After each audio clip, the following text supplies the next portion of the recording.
A'udzu billahi minasyaitonir rajim. Bismillahirrahmanirrahim. Akhir masa yaumil qiyamah, karena kita bangsa Indonesia berkahnya Wali Songo yang lebih pasti, lebih jelas, yang memberkahi di Nusantara ini adalah perjuangan Wali Songo, bukan perjuangannya para kaum Ba'alwi dari Yaman yang datang akhir mengaku-ngaku sebagai pejuang dan lain sebagainya, mengaku banyak berkah, banyak karomah tapi tidak terbukti. Yang terbukti memberkahi, santun, akhlaknya, budi pekertinya, yaitu Wali Songo. Ya, doanya tidak putus hingga hari kiamat. Sehebat apapun, sejaduk apapun Anda di dunia, hingga diakui orang sedunia bahwa keturunannya Rasulullah, dan hebat seperti apapun, tapi kalau di Nusantara, khususnya di Jawa, Anda menyeleweng, berbuat seenaknya, tidak sesuai pakemnya tanah Jawa, pakemnya Nusantara, dipastikan Anda runtuh, guling, ya, gulung komeng, tidak karuan, pasti pecah belah, hancur organisasi kalian dan kelompok kalian. Oke, ini ada info terbaru ya tentang Pak Rizik ini ya, yang lagi keras-kerasnya bersuara ini.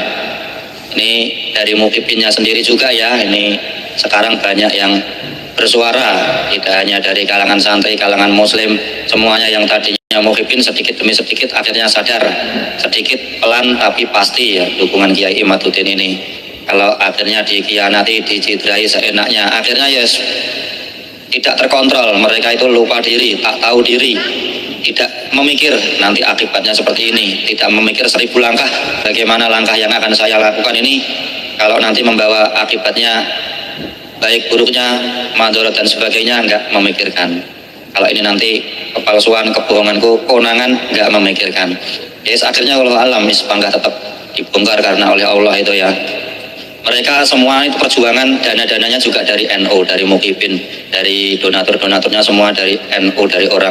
Ketika orang-orang NU, para donatur-donatur, para Mukibin nanti sudah sadar semua, mereka sudah pastinya kebingungan mau kemana lagi, buat acara dan sebagainya, terus dananya dari mana itu sudah yang didawiri, digali dananya sudah nggak ada. Wah, tapi agar tidak berkepanjangan, nih sudah ada lumayan penonton, nggak usah terlalu banyak, nanti kalau yang terlalu lambat ketinggalan datangnya akhir bisa diputar ulang nanti kan ya.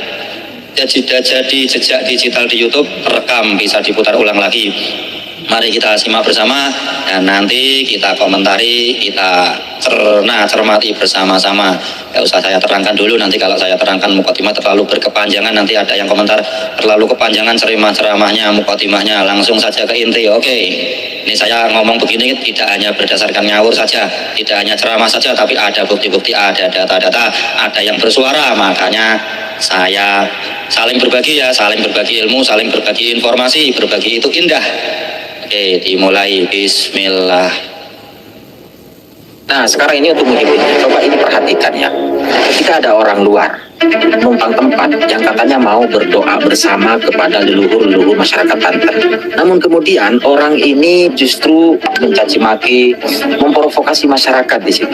Kalau kita mau cerna dengan akal logika yang sehat, apakah hal seperti ini seorang ulama yang bisa kita ikuti, yang bisa kita jadikan panutan, yang kita bisa sebut sebagai imam besar? Disampaikan poin penting. Rekam layar, karena saya capek dulu dengarnya. Rekam layar, siap. Kalau sudah siap saya mulai nih. Renungan kawan-kawan yang dirahmati Allah Subhanahu Wa Taala. Bahkan seorang HRS, watak arogansinya itu, watak egoisnya itu bahkan tidak menghargai dan menghormati Buya Qurtubi Al-Jilani. Di mana ziarah kubro ini sudah berlangsung 2 kali. Perjuangan Buya Qurtubi menyatukan umat masyarakat di Banten sudah 2 kali.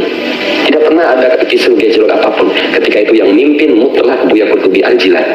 Kenapa tidak pernah kerusuh, tidak menyebabkan keresahan? Karena kecintaannya Buya Qurtubi kepada masyarakat Banten. Begitu HRS ikut terlibat, begitu HRS hadir, lihat apa yang terjadi.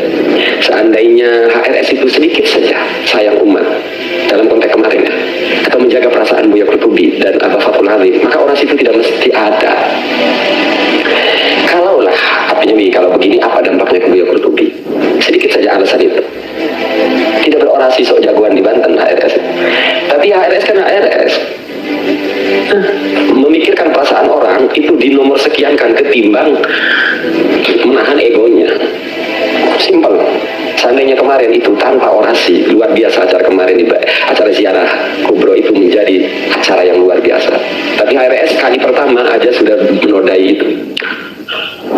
Coba sedikit saja, gimana perasaan Buya Qurtubi? Efek ke Buya Qurtubi nanti bagaimana? Enggak, dan adanya narasi jagoan. Awas katanya Bib kalau biarin, itu saja menunjukkan kehebatan. 2 kali acara itu berlangsung baik-baik, nggak ada komentar buruk. Begitu sekalinya HRS yang tak pernah ziarah ke Banten, sekalinya ziarah ke Banten, cuma menunjukin kesombongan, keangkuhan, kearogansian, udah itu aja. Di Banten itu kan tahu sendiri bagaimana Buya Muhtadi itu diterima di Banten itu kan kayak karena Buya Qurtubi. Karena Buya Qurtubi dakwanya sudah lama sebelum masuk ke HRS. Orang tahu keikhlasannya Buya Qurtubi, perjuangannya, bagaimana ceramahnya. Itulah akhirnya lalu kemudian orang ya ikut aja gitu. Makanya Buya Qurtubi ketika ingin keluar dari FPI, dia tidak diizinkan. Tanya langsung, bagi yang punya akses ke Buya Qurtubi silakan. Benar nggak Buya Qurtubi ngomong begitu ke saya? Buya Qurtubi sudah mengajukan diri mundur dari FPI. Tidak boleh. Kenapa? Karena kekuatannya berkurang. Tentu Buya Qurtubi dengan punya sejuta alasan untuk bersuara. Tapi kita memandang ya, dari sisi kita memandang Buya Qurtubi dimanfaatin aja oleh HRS.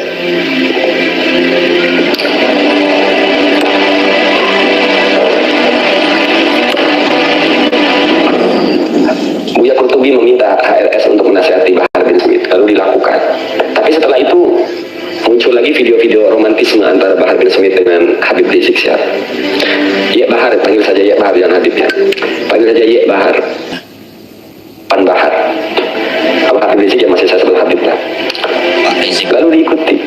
Habib Rizik memanggil Ye Bahar. Terpenuhilah permintaan Buya Qurtubi.